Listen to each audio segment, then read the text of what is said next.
Bismillahirrahmanirrahim. Assalamualaikum warahmatullahi wabarakatuh. Bertemu lagi dengan saya Sigit Edi Purwanto. Kita langsung saja saksikan video berikut ini.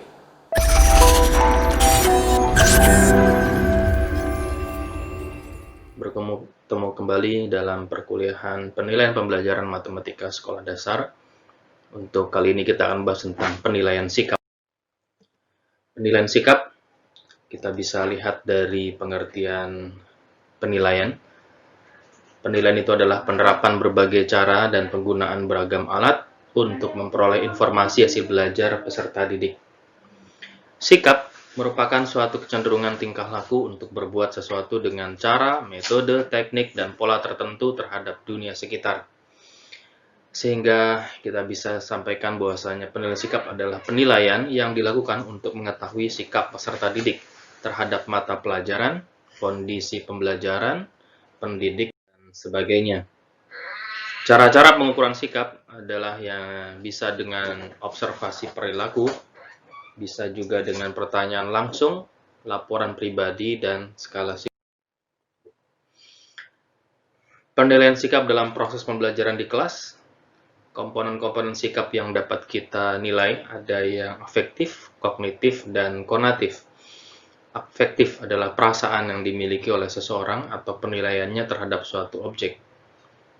Kognitif, kepercayaan atau keyakinan seseorang mengenai objek, dan konatif, kecenderungan untuk berperilaku atau berbuat dengan cara-cara tertentu berkenaan dengan kehadiran objek sikap.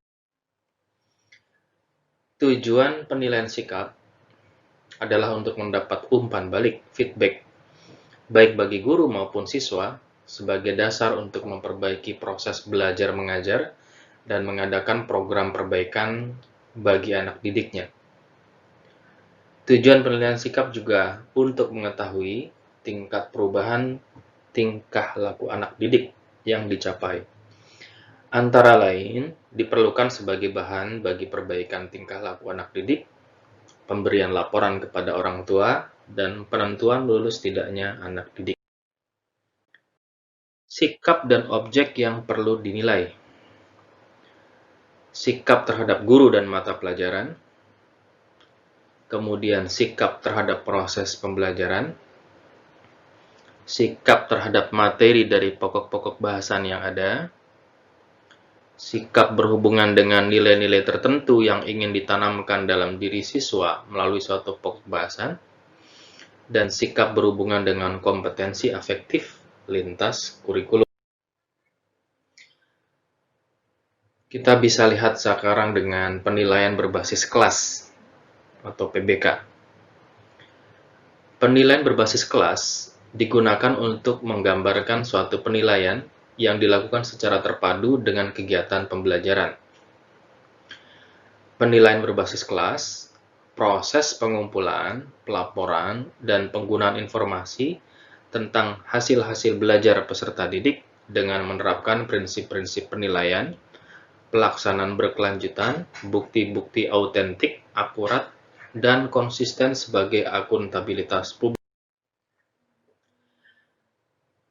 Berikutnya, pengolahan data skala penilaian atau skala sikap.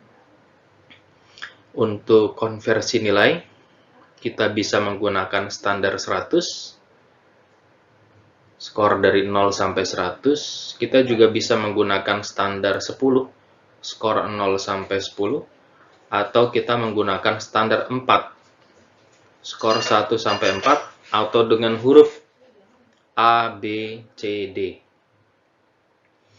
Sedangkan prosedur penyusunan item untuk skala sikap, yang pertama kita perlu menentukan objeknya dulu, kemudian kita rumuskan perilaku yang mengacu sikap terhadap objek, kemudian kita rumuskan karakteristik dari perilaku sikap tersebut, kemudian kita rinci lebih lanjut setiap karakteristik menjadi sejumlah atribut yang lebih spesifik. Kemudian kita tentukan indikator penilaian terhadap setiap atribut tersebut. Baru kemudian kita susun perangkat item sesuai dengan indikator yang telah dirumuskan. Dan juga kita perlu ingat, suatu skala terdiri antara 20 sampai dengan 30 item. Dalam menyusun item tersebut, separuhnya berbentuk pernyataan positif, separuhnya lagi berbentuk pernyataan negatif. Kemudian yang terakhir kita tentukan skala dan bobot nilai dari setiap skalanya.